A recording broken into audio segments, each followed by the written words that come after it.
Hello everyone, welcome all. स्वागत है आप सभी का वेदांत क्लासेस के इस ऑनलाइन प्लेटफॉर्म पे।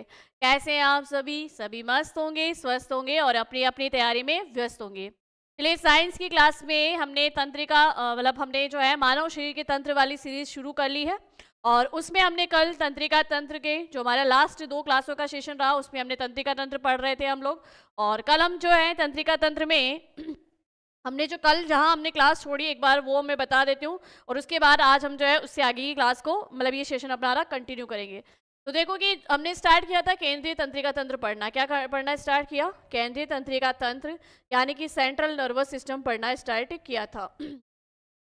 तो जो सेंट्रल नर्वस सिस्टम है, केंद्रीय तंत्रिका तंत्र है, इसके अंदर हमने कहा कि हमें 2 संरचनाएं पढ़नी है। केंद्रीय तंत्रिका तंत्र, इसमें हमें 2 संरचनाओं के बारे में पढ़ना है। तो केंद्रीय तंत्रिका तंत्र, जिसे शॉर्ट में सीएनएस कहते हैं, सेंट्रल नर्वस सिस्टम, इसमें हमें मस्तिष्क यानी ब्रेन के बारे में पढ़ना था, जिसके बारे में हम जो है हमारी पिछली 2 क्लासों में कंप्लीटली पढ़ चुके हैं कि भाई मस्तिष्क की संरचना कैसी होती है, मस्तिष्क के कौन कौन से भाग होते हैं, और मस्तिष्क के जितने भी भाग होते हैं, जितने भी जैसे कि लाइक प्रेमस्तिष्क है, सेरेब्रम है, अनुमस्तिष्क है, सेरिबेलम है, पोन्स है, मेडुला ऑब्लागेंटा है, इन सारे पार्ट्स को अच्छे से हमने देखा था। और साथ ही साथ वो कैसे, उनकी फंक्शनलिटी क्या है, उनके कार्य क्या है, उन सब को हमने अच्छे से पिछली क्लास के अंदर देख लिया था। ठीक है, तो ये वाला पार्ट हम कंप्लीट कर चुके हैं हमारी लास्ट 2 क्लासों में। आज हम पढ़ेंगे मेरुरज्जु स्पाइनल कोड के बारे में। किसके बारे में भाई? मेरुरज्जु स्पाइनल कोड के बारे में। सबसे पहले बात तो अगर मैं बताऊं कि ये मेरुरज्जु स्पाइनल कोड होता कहाँ है, किस जगह होता है मानव शरीर के अंदर, अगर हम इसकी संरचना की बात करें तो देखिएगा कि जो ये हमारा मस्तिष्क है, जो मैंने कल बताया था कि क्रेनियम बॉक्स के अंदर पैक रहता है ना, हड्डियों के खोल में पैक रहता है। इस मस्तिष्क का जो अंतिम सिरा होता है वो होता है मेडुला ओब्लागेंटा। भाई आपने कल मस्तिष्क के स्ट्रक्चर में देखा था ना कि मेडुला ओब्लागेंटा होता है। ये मेडुला ओब्लागेंटा जो है मेरुरज्जु से जुड़ जाता है। किससे जुड़ जाता है? मेरुरज्जु से जुड़ जाता है। ये मेडुला ओब्लागेंटा मेरुरज्जु से जुड़ जाता है। अब ध्यान से यहाँ पर एक चीज समझना मेरुरज्जु, जिसको हम क्या कहते हैं? Spinal cord. स्पाइनल कोड, ये मेरुरज्जु जो है एक बेलनाकार संरचना होती है, जिसके चारों ओर रीढ़ की हड्डी होती है। जिसके चारों ओर क्या होती है भाई? रीढ़ की हड्डी होती है। या तो इसे ऐसे समझ लीजिए या इसे ऐसे समझ लो कि रीढ़ की हड्डी के अंदर होता है मेरुरज्जु। ठीक है, तो रीढ़ की हड्डी जो होती है इसको कहते हैं मेरुदंड। क्या कहते हैं भाई? इसे मेरुदंड, या इसे कहते हैं बैकबोन। क्या कहेंगे भाई? बैकबोन। ठीक है, तो मेरुरज्जु और मेरुदंड दोनों ही क्या है? अलग है। अब ये यहां से आपको सही ढंग से समझना है। देखो, मस्तिष्क है, मस्तिष्क का अंतिम सिरा ये क्या है भाई? मेडुला ओब्लागेंटा। क्या है ये? मेडुला ओब्लागेंटा, जो जो कि शरीर की जो कि मेडुला ओब्लागेंटा जो कि शरीर की अनैच्छिक पेशियों पे नियंत्रण रखता है, या हमारी अनैच्छिक क्रियाओं को कंट्रोल करता है। अनैच्छिक क्रियाएं यानी इनवॉलंटरी रिएक्शंस जो होती है ना, जिन पे हमारा कंट्रोल नहीं होता है, जैसे हृदय की धड़कन है ना, रक्तचाप हुआ, और आंखों का पलकों का झपकना, ये हमारे कंट्रोल में नहीं होती है। तो उन पे नियंत्रण रखता है मेडुला ओब्लागेंटा। अब यहाँ पर कि भाई ये मेडुला ओब्लागेंटा, ये जो हमारा मस्तिष्क था, इस मस्तिष्क के अंतिम सिरे मेडुला ओब्लागेंटा जो कि मेरुरज्जु से जुड़ता है। तो यहाँ खोपड़ी में एक छिद्र होता है। यहाँ पर क्या होता है? एक छेद होता है, एक छिद्र होता है, जिसे कहते हैं फोरामेन। क्या कहते हैं? फोरामेन कहा जाता है ना, फोरामन मैग्नेमन कहा जाता है। इस छिद्र का नाम पूछा जाता है अक्सर कि खोपड़ी जहाँ से मस्तिष्क का अंतिम सिरा मेडुला ओब्लागेंटा मेरुरज्जु से जुड़ता है, या हम यूँ कहते हैं कि खोपड़ी के आधार पर जो छिद्र पाया जाता है, जिससे मेडुला ओब्लागेंटा मेरुरज्जु से जुड़ा हुआ होता है, तो वो होता है फोरामेन मैग्नामेन। क्या होता है? फोरामन मैग्नम। फोरामन मैग्नम, इसको हम महारंध्र भी कह सकते हैं। क्या कह सकते हैं? महारंध्र भी कह सकते हैं। क्योंकि देखो मेरुरज्जु तो कहाँ है? मेरुरज्जु तो खोपड़ी से निकलकर रीढ़ की हड्डी के अंदर है, और जबकि मेडुला ऑब्लागेंटा कहाँ है? खोपड़ी के अंदर है। तो इन दोनों का कनेक्शन हो रहा है किसके कारण? यहाँ पर एक छेद है, इसके कारण ये दोनों एक दूसरे से क्या हो पा रहे हैं? कनेक्ट हो पा रहे हैं। तो यहाँ तक ये चीज समझ में आ गई होगी आपको, है ना? चलो, तो मस्तिष्क, मेडुला ऑब्लागेंटा, ये तो हम कल ही पढ़ चुके थे। अब हम पढ़ेंगे किसके बारे में? मेरुरज्जु के बारे में। तो देखो मेरुरज्जु जो कि बेलनाकार संरचनाएं होती हैं और रीढ़ की हड्डी के अंदर होती है, और ये हमारे शरीर में क्या कार्य करता है वो हमें देखना है। तो देखो, सबसे पहली चीज, मेरुरज्जु स्पाइनल कोड, खोपड़ी के आधार पर एक बड़े आकार का छिद्र पाया जाता है। यहाँ आप इस छिद्र का नाम लिख लोगे, जिसे फोरामन फोरामेन मैग्नम, क्या बोलते हैं भाई? फोरामेन मैग्नम, यानी कि महारंध्र कहते हैं, जिससे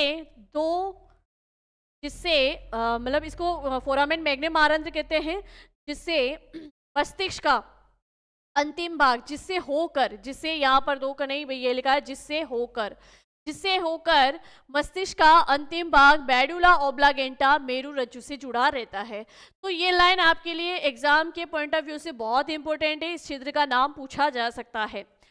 मेरुरज्जु के चारों ओर कशेरुक दंड या रीढ़ की हड्डी उपस्थित होती है, तथा यहाँ पर भी मस्तिष्क के समान 3 झिल्लियां पाई जाती है। भाई कल अपन ने मस्तिष्क की 3 झिल्लियों के नाम पढ़ा था ना, मस्तिष्क आवरण के बारे में पढ़ा था, मेनिन्जेस के बारे में पढ़ा था।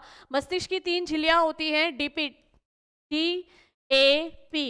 DAP का मतलब ड्यूरामेटर, अरेकेनॉइड और पायामेटर। ठीक है, इन झिल्लियों में जब किसी कारण से बैक्टीरिया या वायरस के द्वारा कोई संक्रमण हो जाता है तो इन झिल्लियों में सूजन आ जाती है, और उससे जो है मस्तिष्क का एक रोग हो जाता है जिसे कहते हैं मेनिंजाइटिस रोग। क्या कहते हैं भाई? मेनिंजाइटिस रोग कहा जाता है। चले आगे, चलिए। मेरुरज्जु के चारों ओर भी CSF यानी सेरेब्रो द्रव जिसको कहते हैं प्रेम मस्तिष्क द्रव। क्या कहा जाता है? प्रेम मस्तिष्क द्रव। ये प्रेम मस्तिष्क द्रव का कार्य मस्तिष्क में क्या था भाई? जो झिल्लियां थी उन झिल्लियों के बीच में प्रेम मस्तिष्क मेरुद्रव पाया जाता है। तो वो झिल्लियां उस मस्तिष्क को उत्प्लावन अवस्था में बनाए रखती है, बियॉन्ड स्टेज में बनाए रखती है ना। तो वैसे ही यहाँ पर मेरुरज्जु के चारों ओर भी भाई, ये जो खोपड़ी है, इस खोपड़ी से ये मेरुरज्जु निकला हुआ है। इस मेरुरज्जु और जो कि रीढ़ की हड्डी के बीच में है, तो रीढ़ की हड्डी और इस मेरुरज्जु के बीच में भी क्या पाया जाता है? ये प्रमस्तिष्क द्रव भरा होता है, जिसे कहते हैं सेरेब्रो स्पाइनल द्रव। भी लगातार परिसंचरण करते हुए इसको पोषण देगा। प्रमस्तिष्क द्रव का क्या कार्य था वहां पे भाई? उसका कार्य था मस्तिष्क की झिल्लियों को पोषण देना। तो ऐसे ही यहाँ पर भी ये क्या कार्य करेगा? इस मेरुरज्जु को लगातार पोषण देगा, और इस मेरुरज्जु की कोशिकाओं के द्वारा जो उत्सर्जित पदार्थ निकाले जाएंगे उनको हटाने का काम भी ये प्रेमस्तिष्क मेरुद्रव करेगा। तो लगातार परिसंचरण करते हुए पोषण उपलब्ध कराने के साथ ही उत्सर्जित पदार्थों को हटाने का कार्य भी करता है ये प्रेमस्तिष्क मेरुद्रव, जिसे हम सेरेब्रो स्पाइनल फ्लूइड भी बोलते हैं। सेरेब्रो स्पाइनल फ्लूइड यानी CSF भी कहा जाता है। नेक्स्ट देखिए, अब मेरुरज्जु का मेन काम क्या है? मेरुरज्जु का काम है प्रतिवर्ती क्रियाएं करना। सबसे पहले अगर मैं बात करूं तो प्रतिवर्ती क्रियाएं कहेंगे किसे? भाई प्रतिवर्ती क्रियाएं कौन सी होती है? देखो, प्रतिवर्ती क्रिया का मतलब है कि कुछ ऐसी क्रियाएं हैं जो हम जन्म से सीख कर नहीं आते हैं ना, तो उन क्रियाओं को हम बाद में अभ्यास के दौरान सीख लेते हैं। और जब हम लगातार अभ्यास करते हैं तो ये मेरुरज्जु क्या करता है? उस सीखी हुई चीज को हमारे मस्तिष्क के अंदर छोड़ देता है, ताकि वो फिर हम जीवन भर नहीं भूलते।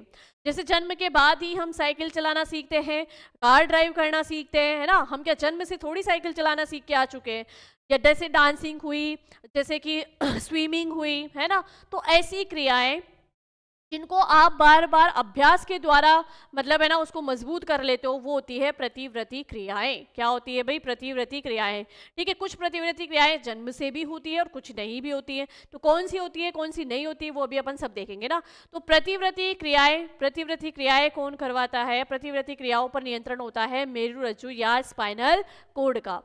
तो प्रतिवर्ती क्रियाएं, इनके बारे में सर्वप्रथम मार्शल हॉल ने बताया था। प्रतिवर्ती क्रियाओं के बारे में सर्वप्रथम किसने बताया भाई? मार्शल हॉल ने बताया।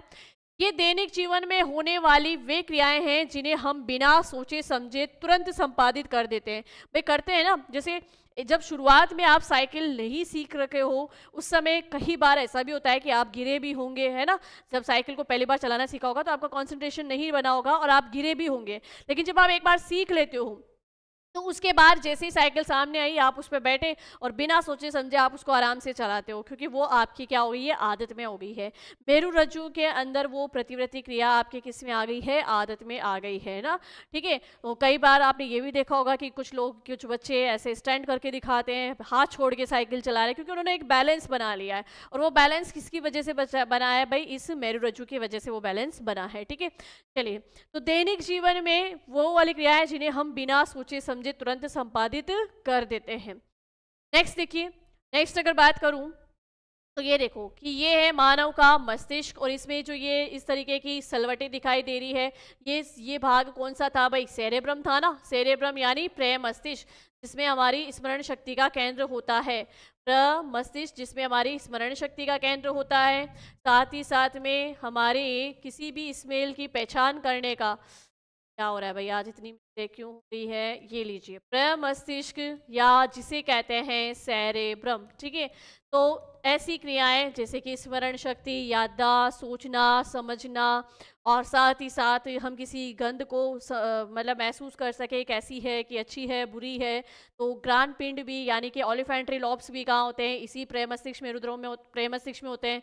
यहाँ इसकी ये सलवटें बताती है, जितनी ज़्यादा ये सलवटें होगी उतनी ज़्यादा ही उस व्यक्ति का क्या होगा, IQ लेवल फास्ट होगा।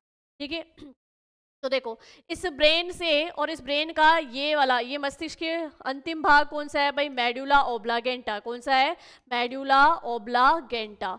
इस मेडुला ओब्लागेंटा के अंतिम सिरे से जुड़ी होता है क्या, स्पाइनल कोड। तो ये देखो, ये स्पाइनल कोड आपको दिख रही होगी, एक धागेनुमा संरचना है जो रीढ़ की हड्डी के अंदर फैली हुई है ना, इसको कहते हैं स्पाइनल कोड। अब आगे जब अपन पढ़ेंगे ना कि कपाल तंत्रिकाएं कितनी जोड़ी होती है और मेरु तंत्रिकाएं कितनी जोड़ी होती है, तो मेरु तंत्रिकाओं की जोड़ियां और मेरु तंत्रिका में कौन से कितने नंबर की क्या क्या जोड़ी कहलाएगी, वो सब अपन पढ़ेंगे ना। तो ये है स्पाइनल कोड, मेरु रज्जु। चलो आगे देखो कि जैसे गर्म नुकीली वस्तु को भाई हम जो है ना बिना सोचे समझे कर देते हैं, जैसे कि गर्म नुकीली वस्तु से छू जाने पर हाथ का तुरंत पीछे हटाना, ये कौन, ये किसके कारण हुआ भाई, मेरु रज्जु के कारण हुआ। भोजन को देखकर मुंह में लार आना, किसके कारण, मेरु रज्जु के कारण। तेज प्रकाश की उपस्थिति में आंखों का बंद हो जाना, मेरु रज्जु के कारण। ये मस्तिष्क एवं मेरु रज्जु दोनों से नियंत्रित होते हैं। जो प्रतिवृत्ति क्रियाएं होती हैं वो मस्तिष्क में मेरु रज्जु दोनों से नियंत्रित होती है। क्योंकि अगर मैं बात करूं कि जैसे गर्म या नुकीली वस्तु को छू जाने पर अपन तुरंत हाथ हटाते हैं, तो उसके लिए हमें संदेश आते कहाँ से हैं, मस्तिष्क से ही तो आते हैं। मस्तिष्क उन संदेशों को कहाँ भेजेगा, अंगों के पास, मेरु रज्जु के द्वारा भी अंगों के पास भेजा जाएगा ना। जन्म से ही पाई जाने वाली प्रतिवृत्ति क्रियाएं वो तो कहलाती है सरल प्रतिवृत्ति क्रियाएं। जो क्रियाएं जन्म से ही हमारे साथ में आएगी वो तो कहलाएगी सरल प्रतिवृत्ति क्रियाएं, और जो जन्म के बाद हम सीख कर विकसित करते हैं वो कहलाती है प्रानुकूलित प्रतिवृत्ति क्रियाएं। जैसे कि साइकिल चलाना, स्विमिंग करना, है ना, वो बाद में सीखी जाती है, और कुछ जो है हमारे साथ जन्म से ही आती है। ठीक है, जैसे कि भोजन को देखकर मुंह में लार आना, है ना, ये हमने सीखा नहीं है, ये स्वाभाविक है। तो स्वाभाविक है तो जन्म से ही होगी हमारे साथ में। ठीक है ना। चलिए, तेज प्रकाश को देख के आंखों का बंद हो जाना, ये भी स्वाभाविक है और ये भी हमारे साथ ही जन्म से आई होगी। चलिए आगे बढ़ो, आगे देखिएगा प्रतिवृत्ति चाप यानी रिफ्लेक्स आर्च क्या है ना। रिफ्लेक्स रिएक्शन की हम बात करें तो प्रतिवृत्ति चाप, या अब हम यहाँ पे इसको चाप के द्वारा, इस आर्च के द्वारा हम यहाँ पे सीखेंगे। देखो अगर मैं बात करूं, सबसे पहले ये देखो यहाँ पे हाथ दिखा रखा है, और ये हाथ जो है एक गर्म वस्तु को मतलब जो है वो कर रहा है, गर्म वस्तु को छू लिया। जब हाथ ने गर्म वस्तु को छुआ तो यहाँ पर एक स्टिमुलस हुआ, यानी एक उद्दीपन हुआ, या हम कहते हैं कि एक संवेदना हुई। जो संवेदना हुई, इस संवेदना को एक तंत्रिका के द्वारा कहाँ पहुँचाया जा रहा है, मस्तिष्क के पास पहुँचाया जा रहा है। तो यहाँ पे देखो ये ब्लू लाइन की जो ये तंत्रिका दिख रही है जो मस्तिष्क के पास पहुँचा रही है। तो कल ही हमने बात करी कि अंग से किसी भी संवेदना या सूचना को या किसी भी उद्दीपन को मस्तिष्क तक पहुँचाने वाली तंत्रिकाएं कौन सी क्या होती है, वो होती है संवेदी तंत्रिका। कौन सी तंत्रिका होती है भाई, संवेदी तंत्रिका, जिसे कहते हैं सेंसरी नर्व। क्या कहते हैं भाई, सेंसरी नर्व कहेंगे। ठीक है, अब ये सेंसरी नर्व है तो देखो ध्यान से, एक तो पहली चीज जो तंत्रिकाएं अंगों से सूचना को मस्तिष्क तक पहुंचाती है वो कहलाती है एफेरेंट। क्या कहलाती है? एफेरेंट वाहिनी कहलाएगी। क्या कहलाएगी? एफेरेंट वाहिनी कहलाएगी, या हम उसको एफेरेंट पाथवे कह देंगे, यानी अभिवाही कहेंगे। एफेरेंट का मतलब होता है अभिवाही, एफेरेंट का मतलब होता है अभिवाही। ठीक है, तो अभिवाही पथ है ये, जहां से सूचना अंग के द्वारा मस्तिष्क तक पहुंचाई जा रही है। अब जैसे मस्तिष्क के पास सूचना पहुंची, मस्तिष्क ने उसी सूचना को, मतलब उसी सूचना के प्रति हमें कैसा रेस्पॉन्स वातावरण में करना है, कैसा रेस्पॉन्स, कैसी प्रतिक्रिया हमारी होगी, उसके कोड हमें जो है वापस भेज दिए गए। और इन कोड को लेके, इन सूचनाओं को लेके जो आ रही है वो कहलाती है इफेरेंट। इफेरेंट यानी अपिवाही, इफेरेंट यानी अपवाही, इफेरेंट यानी अपवाही। ठीक है, अपवाही का मतलब कि मस्तिष्क से अंगों तक सूचना पहुंचना, मस्तिष्क से अंग तक जो सूचना लेके आती है वो कहलाती है अपवाही तंत्रिका, है ना। तो ये एफेरेंट पथ कहलाएगा, ये इफेरेंट पथ कहलाएगा, है ना।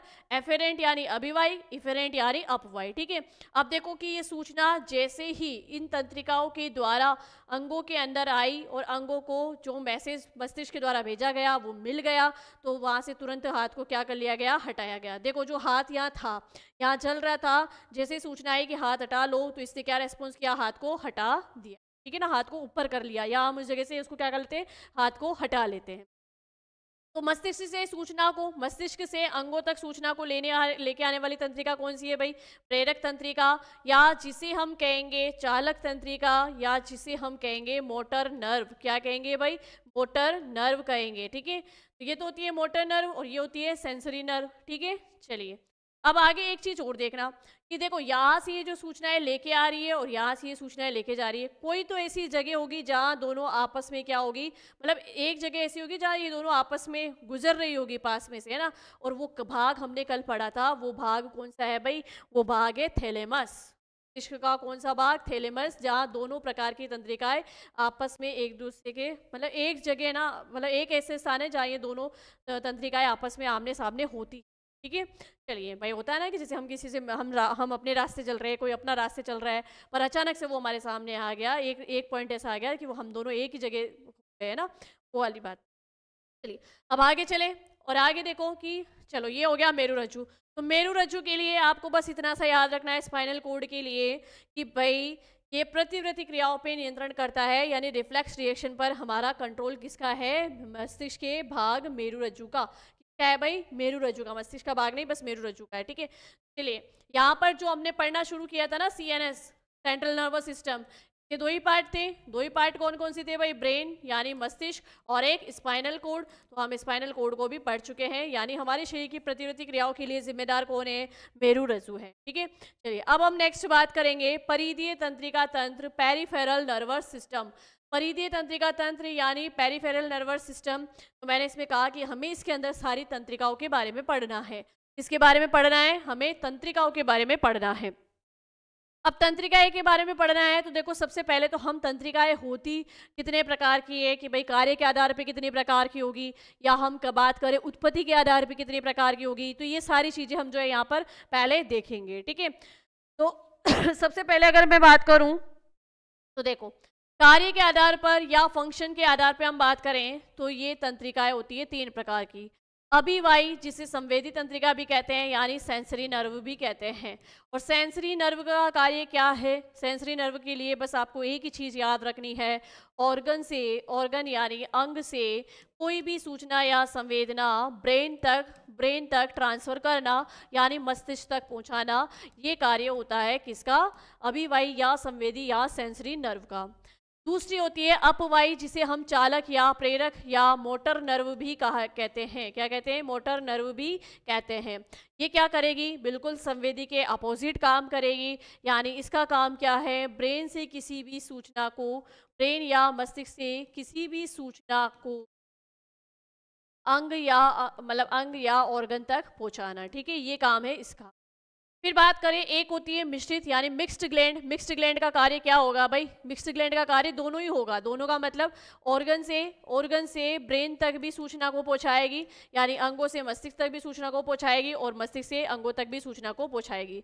तो दोनों प्रकार का कार्य करेगी, वो होती है मिश्रित या मिक्स्ड ग्लैंड। तो जो एक मैंने स्थान बताया ना भाई, थैलेमस, मस्तिष्क में एक स्थान होता है थैलेमस, वहां पर ये मिश्रित प्रकार की जो है ये पाई जाती है। कौन सी भाई? मिश्रित तंत्रिका है। ठीक है, चलिए नेक्स्ट देखते हैं। अब उत्पत्ति के आधार पे अगर हम बात करें, किसके आधार पे? उत्पत्ति के आधार पर अगर हम बात करें, ऑर्गेनिज्म के आधार पे, ऑर्गेन के आधार पे, ऑर्गेनिन के उत्पत्ति के आधार पे हम बात करें तो देखो दो प्रकार की होती है। एक होती है कपाल तंत्रिकाएं, जिसे हम क्रैनियल नर्व कहेंगे, और यहाँ से क्वेश्चंस बिल्कुल एग्जाम में पुटअप होते हैं कि कपाल तंत्रिकाएं, मानव शरीर के अंदर कपाल तंत्रिकाओं की कितनी संख्या होती है, कितनी जोड़ी संख्या होती है। तो भाई कपाल तंत्रिकाएं जो होती है वो 12 जोड़ी होती है। 12 जोड़ी कौन कौन सी है, उनके नाम क्या है, वो सब अब अपन आगे देखेंगे लास्ट में इस क्लास के।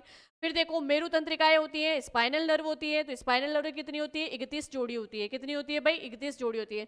अभी जो मैंने पहले आपको एक मेरु रज्जु की जो मैंने आपको एक पिक दिखाई थी, इसमें देखो ये जो मेरु रज्जु है, इसके अंदर जो तंत्रिकाएं होती है ना, वो कहलाती है स्पाइनल नर्व। ठीक है, यहाँ पर स्पाइनल नर्व की संख्या लिखी हुई है कि जैसे इसको सर्विकल नर्व होती है, थोरेसिक होती है, लंबर होती है, सैक्रल होती है और ऑक्सीजियल होती है ना, ये होती है। ये संख्या में कौन कितनी होती है वो भी हम आगे बात करेंगे।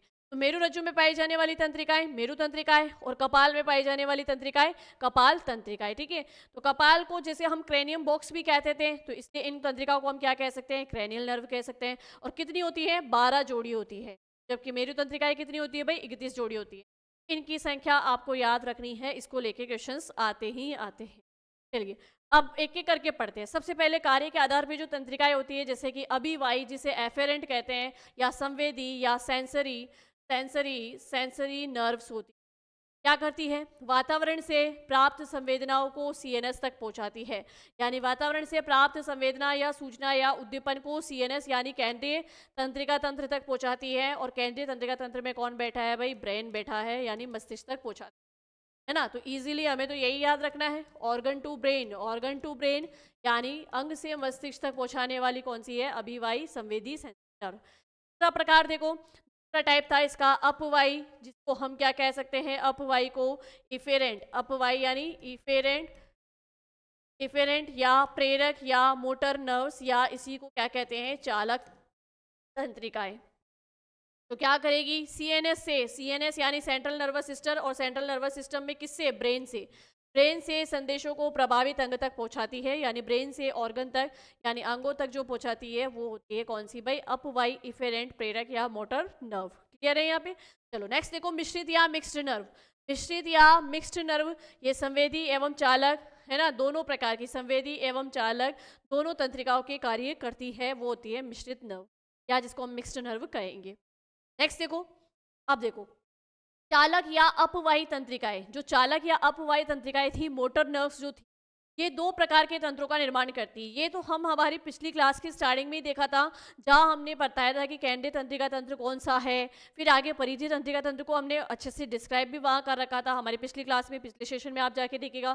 तो देखो चालक या अपवाही यानी कि एफेरेंट जो नर्व होती है, वो दो प्रकार के तंत्रों का निर्माण करती है।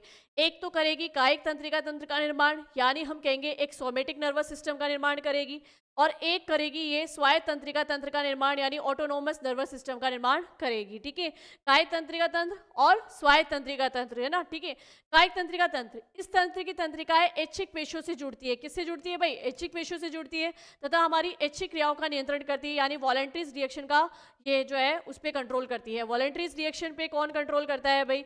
वॉलंटरी रिएक्शन पे कंट्रोल करता है कायिक तंत्रिका यानी सोमेटिक नर्वस सिस्टम। ठीक है, तो पूछा जा सकता है यहाँ पे क्वेश्चन कि कायिक तंत्रिका में पाई जाने वाली तंत्रिकाएं कौन सी होती है? तो ऐसी तंत्रिकाएं जो हमारी ऐच्छिक पेशियों यानी वॉलंटरीज रिएक्शन पे कंट्रोल करती है, वो तंत्रिकाएं होती है कायिक तंत्रिका तंत्र बनाने वाली तंत्रिकाएं।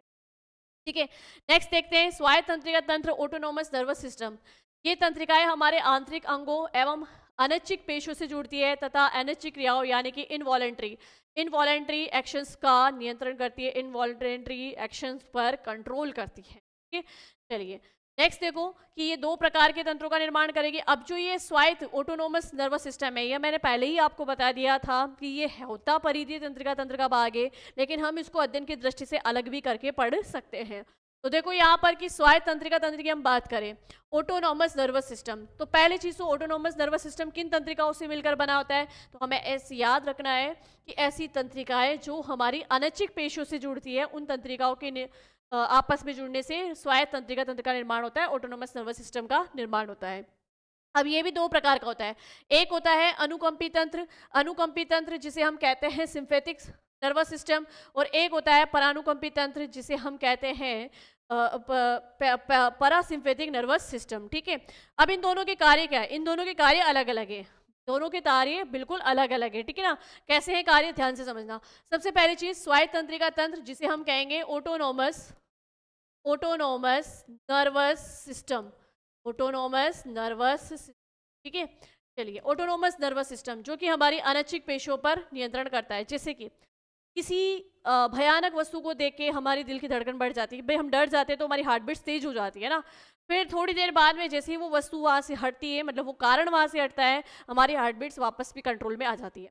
अब हमारी हार्ट बीट्स भाई हमारे कंट्रोल में तो नहीं है ना, अनैच्छिक पेशियां है, इनवॉलंटरी एक्शंस है ना, तो ऐसे कि हमारी हृदय धड़कन का बढ़ जाना, हृदय धड़कन का वापस नॉर्मल हो जाना, उन सब का नियंत्रण किसके पास है भाई, स्वायत्त तंत्रिका तंत्र यानी कि ऑटोनोमस नर्वस सिस्टम, शॉर्ट में इसको हम कहते हैं एएनएस के पास है। किसके पास है भाई, एएनएस के पास है। ऐसे ही जैसे कि अचानक से हमारी जो है वीपी बढ़ जाती है, फिर वीपी नॉर्मल भी जाती है, वो भी किसके कारण है भाई, ऑटोनोमस सिस्टम के कारण ही है। ठीक है, तो हमारी जितनी भी अनैच्छिक क्रियाएं हैं यानी कि इनवॉलंटरी एक्शंस है, इनवॉलंटरीज एक्शंस पे कंट्रोल किसका है, इनवॉलंटरी एक्शंस पे कंट्रोल होता है एएनएस का। किसका होता है भाई, एएनएस का होता है।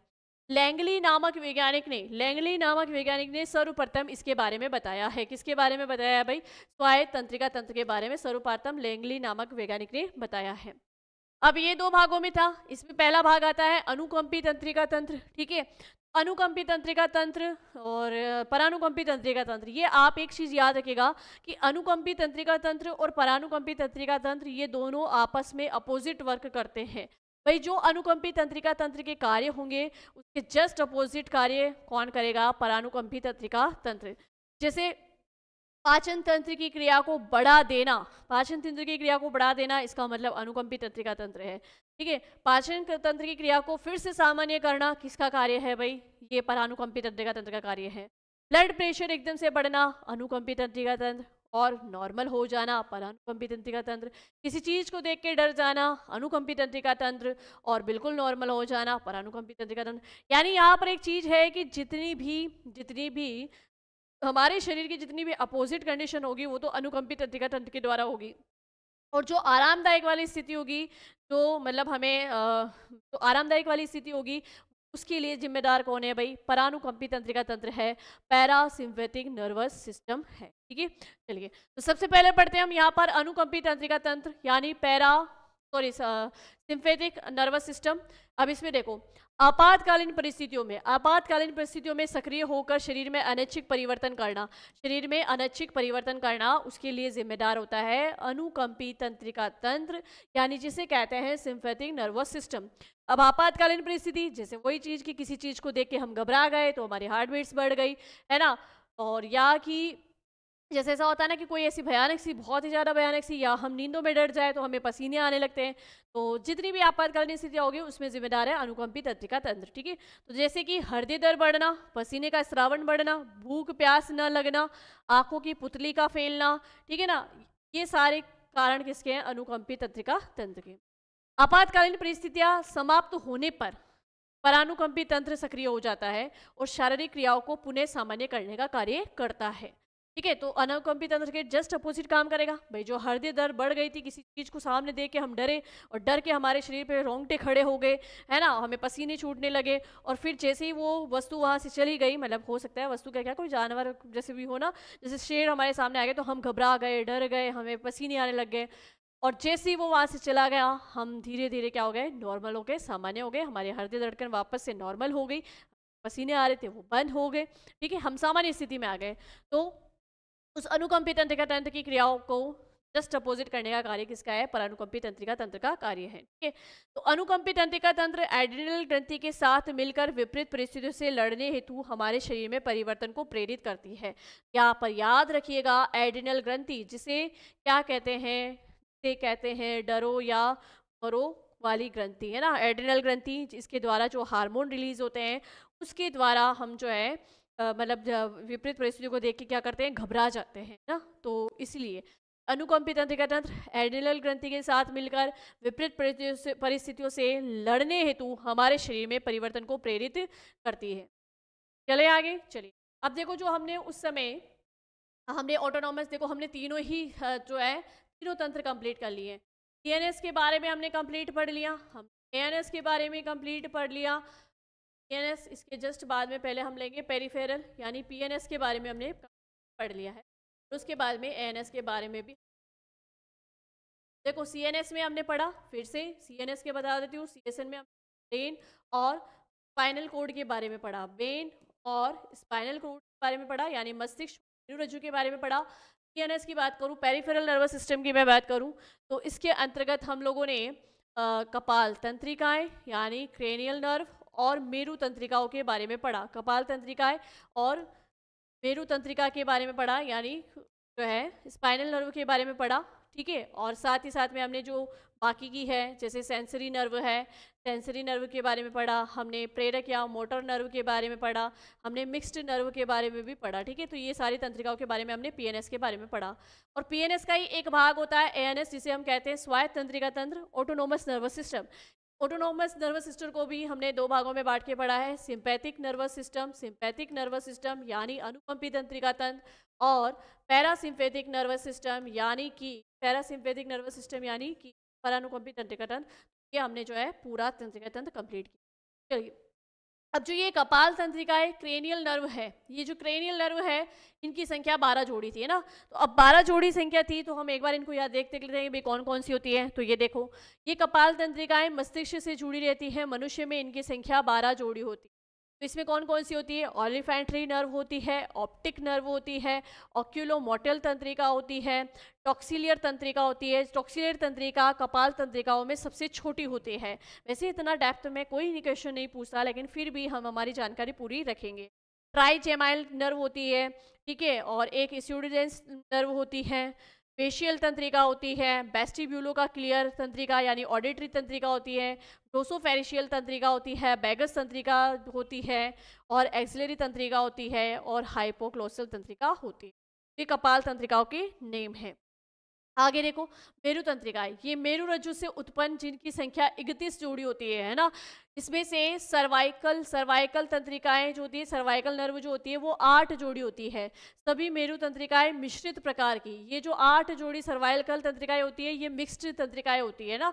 तो देखो यहाँ पर ये जो मेरुरज्जु का डायग्राम है इसमें स्टार्टिंग में है ना सबसे ऊपर वाली ये 8 जोड़ी, ये 8 जोड़ी सर्वाइकल तंत्र है। क्या है भाई, ये सर्वाइकल तंत्रिकाएं हैं। ठीक है, फिर इन 8 जोड़ी के बाद में नीचे देखो लगभग 12 जोड़ी, कितने 12 जोड़ी ये होती है थोरेकल। ये देखो यहाँ पर बिल्कुल बीच में यहाँ पर है ना थोरेकल, इनको कहते हैं थोरेसिक बोलते हैं इनको, थोरेसिक नर्व। कौन सी नर्व भाई, थोरेसिक नर्व। तो थोरेसिक नर्व होती है 12 जोड़ी, थोरेसिक नर्व होती है 12 जोड़ी। ठीक है, के बाद में देखो थोरेसिक नर्व के जस्ट नीचे 5 जोड़ी होती है लंबर तंत्रिकाएं, यानी कि लंबर नर्व होती है 5 जोड़ी। फिर आगे देखो, आगे अगर हम बात करें तो इसके बाद में आती है सेकल तंत्रिकाएं, सेकल नर्व जो कि क्या होती है 5 जोड़ी होती है। और सबसे लास्ट में होती है कॉक्सियल्स तंत्रिकाएं, है ना, कॉक्सियल तंत्रिकाएं जो होती है वो भी होती है 1 जोड़ी। यहाँ पे कॉक्सियल लिख लेना है ना, कॉक्सियल तंत्रिका होती है 1 जोड़ी। तो यहाँ पर देख लो 5 5 10 10 और 8 18 18 1 19 19 और 12 यहाँ पे कितने हो गए 31, है ना। तो 31 जोड़ी ये मेरु तंत्रिकाएं होती है। अच्छा, यहाँ पर देखो कि अभी हमने क्या बात करी कि ये जो सर्वाइकल तंत्रिकाएं होती है मेरु तंत्रिकाएं में, ये सारी क्या होती है मिश्रित प्रकार की होती है ना। ठीक है, तो वैसे ही कपाल तंत्रिका का भी अगर अपन डिस्क्राइब करें तो जो कपाल तंत्रिकाएं थी भाई कितनी 12 जोड़ी थी। इसमें से पहले नंबर की जोड़ी, सेकेंड नंबर की जोड़ी और लास्ट 8वें नंबर की जोड़ी, फर्स्ट सेकेंड और 8 नंबर वाली जो जोड़ी है वो तो सेंसरी नर्व की जैसे वर्क करती है। 5वें 7वें और 9वें और 10वें, 5वें 7वें 9वें और 10वें ये जो जोड़ी है ये मिश्रित तंत्रिकाएं यानी मिक्स्ड नर्व की जैसे वर्क करती है। और तीसरी, चौथी, छठे नंबर की और 11वें नंबर की और 12वें नंबर की, ये चालक तंत्रिकाएं या मोटर नर्व की तरह कार्य करती है। हालांकि मैं फिर से कह रही हूँ कि इतना डेप्थ में क्वेश्चन नहीं पूछे जाते हैं, फिर भी जब अपन ने चैप्टर पढ़ा ही है तो फिर एक एक जानकारी हमने यहाँ पर क्लियर की है। ठीक है, तो चलिए यहाँ पर ये मेरु तंत्रिकाएं, कपाल तंत्रिकाएं, ये जो है ये सब कंप्लीट हो चुकी है। अब आगे देखो, मस्तिष्क के भीतर कई गुहाएं होती हैं। ठीक है ना, मस्तिष्क के भीतर कई गुहाएं होती है, तो उन गुहाओं के लेके भी क्वेश्चंस पूछे जाते हैं। अर्थात मस्तिष्क भीतर से खोखला होता है। इसमें 4 गुहाएं उपस्थित होती हैं। प्रथम 2 पार्श्व गुहाएं जिनको राइनोसील एवं पैरासील कहा जाता है। क्या कहा जाता है? राइनोसील एवं पैरासील कहा जाता है। तीसरी गुहा जिसे डायोसरल कहा जाता है। क्या कहा जाता है भाई? डायोसरल कहा जाता है। ठीक है, और फिर अगर बात करें तो ये तीसरी गुहा है ना, थर्ड जो वेंट्रिकल है, इसको गुहाओं को हम कहते हैं वेंट्रिकल। क्या कहते हैं भाई? वेंट्रिकल। ठीक है, तो मस्तिष्क में टोटल कितनी वेंट्रिकल्स होती है? 4 होती है। 4 में से जो स्टार्टिंग की 2 है उनको राइनोसील और पैरासील कहा जाता है। तीसरी जो है उसको डायोसील कहा जाता है, यहाँ पे आप लिखिए डायोसील कहा जाता है। और जो सबसे लास्ट वाली वेंट्रिकल होती है वो होती है मेटासील। क्या होती है? मेटासील। तो राइनोसील, पैरासील, डायोसील और मेटासील, ये 4 प्रकार की वेंट्रिकल्स हमारे मस्तिष्क के अंदर स्थित होती है। पार्श्व गुहाओं एवं डायोसील के मध्य फोरामन ऑफ बोनेरा नामक छिद्र पाया जाता है। ये अपन ने अभी पहले आगे पढ़ा ना भाई कि मेडुला ओब्लागेंटा जिस छिद्र के द्वारा मेरुरज्जु यानी स्पाइनल कोर्ड से जुड़ा रहता है, वो छिद्र या वो रंध्र क्या कहलाता है? Foramen magnum. क्या कहलाता है? फोरामेन मैग्नम कहलाता है। इसे महारंध्र भी कहते हैं। क्या कहते हैं भाई? महारंध्र भी कहा जाता है। ठीक है, ये इसकी बात चल रही है। चलिए अब देखो तंत्रिकीय संचरण यानी तंत्रिकीय पैराफिग्नेशंस कैसे होता है। भाई अब तंत्रिकाओं का मेन काम क्या है? सूचनाओं को आदान प्रदान करना। भाई अंगों से मस्तिष्क तक सूचनाएं ले जाना, मस्तिष्क से सूचनाओं को वापस अंगों तक पहुंचाना। तो जो ये संचरण हो रहा है वो 2 प्रकार से होता है ना। पहली चीज तो मैंने कहा कि तंत्रिका कोशिकाओं के द्वारा। किसके द्वारा? तंत्रिका कोशिकाओं के द्वारा सूचनाओं को आदान प्रदान किया जाता है। तो अब इन जो तंत्रिका कोशिका है, इस वाली कोशिका में आई हुई सूचनाएं, इस वाली तंत्रिका कोशिका में आई हुई सूचना अगली तंत्रिका कोशिका को ट्रांसफर की जाएगी ना भाई, इस अगली तंत्रिका कोशिका को ट्रांसफर की जाएगी।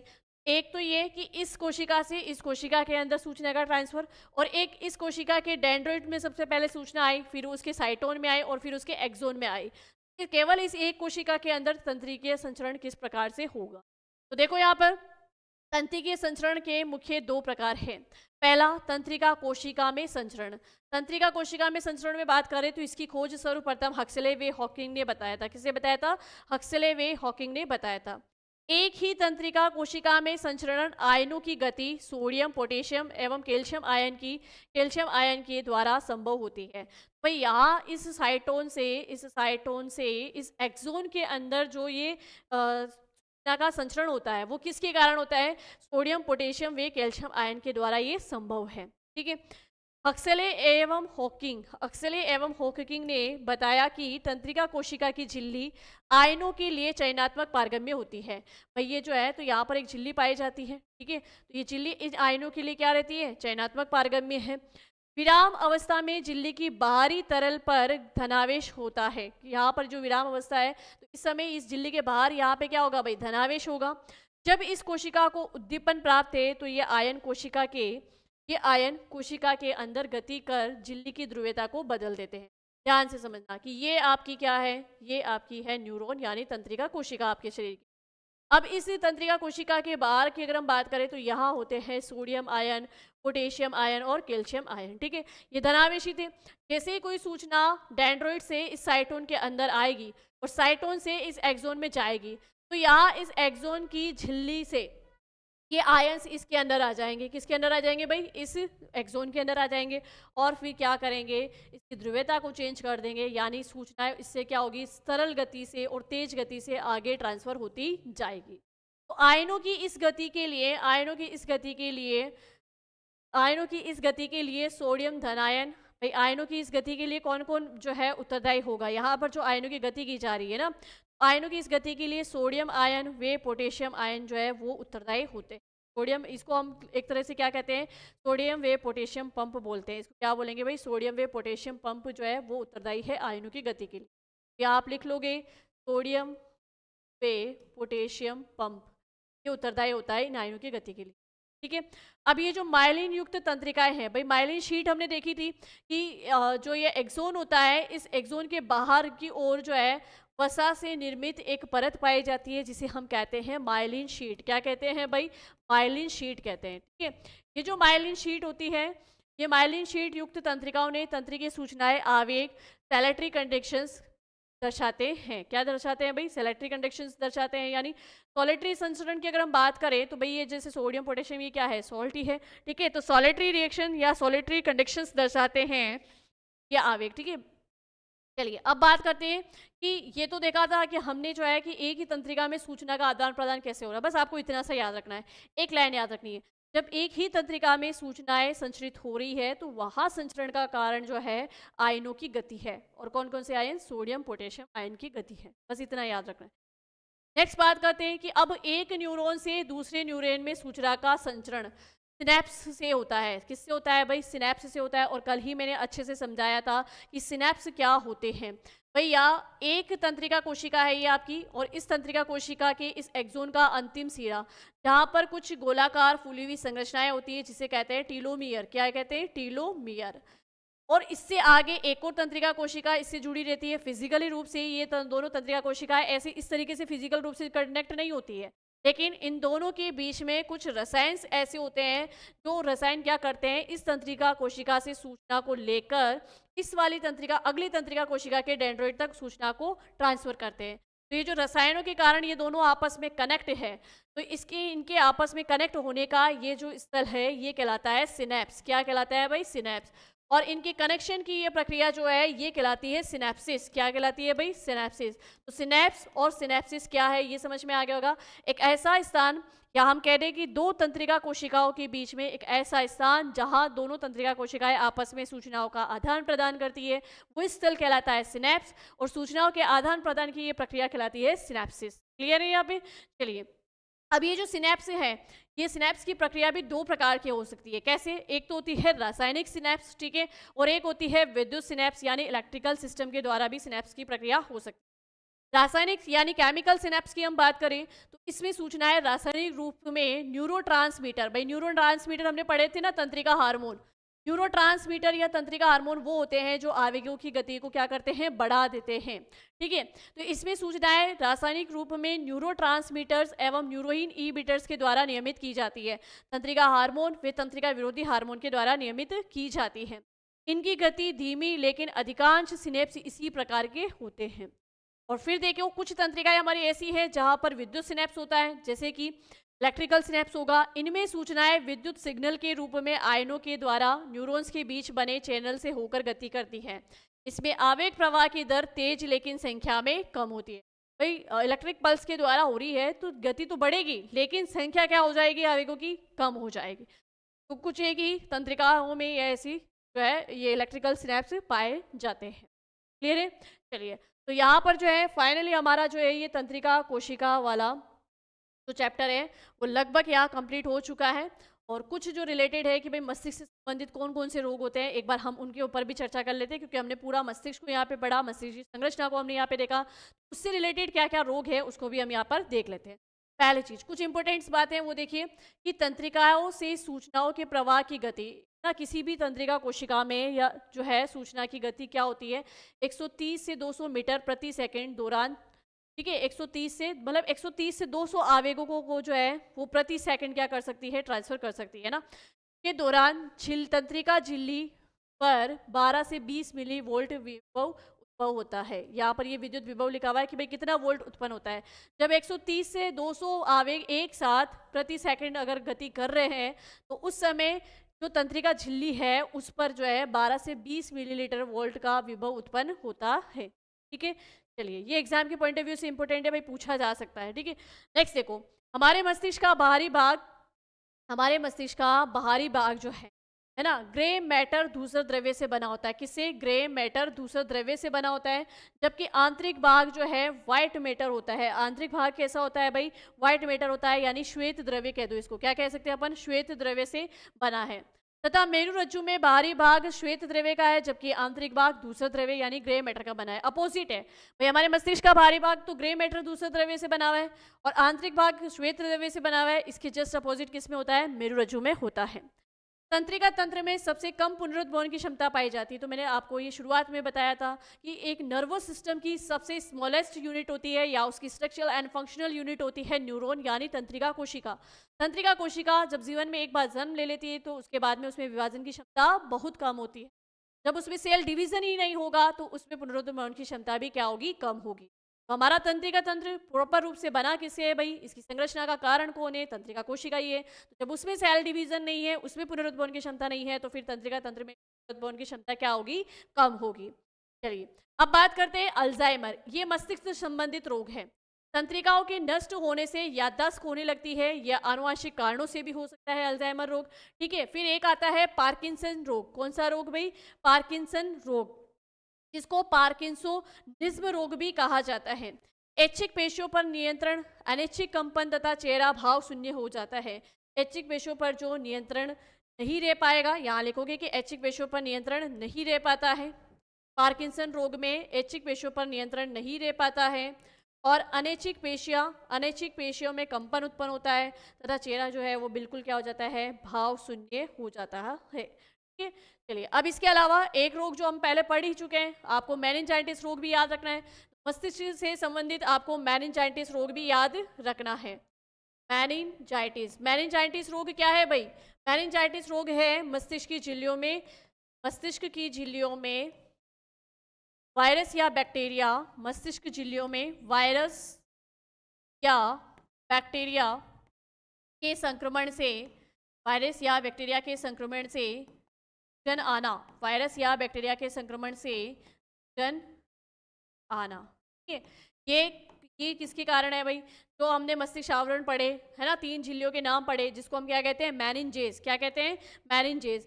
जब उनमें स्वेलिंग आ जाती है तो मस्तिष्क आवरण में सूजन के कारण क्या होता है? रोगी व्यक्ति धीरे धीरे कोमा में जाने लगता है और वही रोग क्या होता है? मेनिंजाइटिस रोग। तो अल्जाइमर रोग भी जिसमें याददाश्त चली जाती है, पार्किंसन रोग जिसमें ऐच्छिक पेशियों पर नियंत्रण नहीं रहता है यानी कि हमारे पूरे शरीर का कंट्रोल ही बिगड़ जाता है, और एक मेनिंजाइटिस रोग। ठीक है, चलिए तो फाइनली यहाँ पर हम लोगों ने जो है कि हमारे पिछले 2 सेशन से और आज के हमारे तीसरे सेशन से लगातार जो हमारे ये तंत्रिका तंत्र नर्वस सिस्टम वाला टॉपिक चल रहा था, फाइनली आज हम इस टॉपिक को कंप्लीट कर चुके हैं। और अब हम जो है नेक्स्ट लेंगे एंडोक्राइन सिस्टम, क्योंकि हमने शुरुआत यही कही कि हमारे शरीर का नियंत्रण वे समन्वय, हमारे शरीर पर सभी अंगों पर कंट्रोल वे उनके बीच में कोऑर्डिनेशन हमारे शरीर के 2 तंत्र करते हैं, एक तंत्रिका तंत्र और एक अंतःस्रावी तंत्र। तंत्रिका तंत्र नर्वस सिस्टम को हमने कंप्लीटली यहाँ कंप्लीट कर लिया है और अब जो नेक्स्ट हमारा सेशन रहने वाला है वो एंडोक्राइन सिस्टम यानी अंतःस्रावी तंत्र पे रहने वाला है। आई होप कि आपको बहुत अच्छे से समझ में आया होगा। बहुत सारी कुछ यहाँ पे डिटेल्स है, लेकिन डिटेल्स बतानी भी ज़रूरी है। कभी भी किसी भी तरह का आप कॉम्पिटेटिव एग्जाम लो, अगर ये चैप्टर ही अच्छे से पढ़ के इसको रिवाइज कर लिया तो आई होप कि मेरे को लगता है आपके सारे पेपर बेस्ट होने। ठीक है, चलिए तो भाई ऐसे ही पढ़ते रहिए वेदांत क्लासेस के साथ में। मिलते हैं हम हमारी नेक्स्ट क्लास में, तब तक के लिए थैंक यू।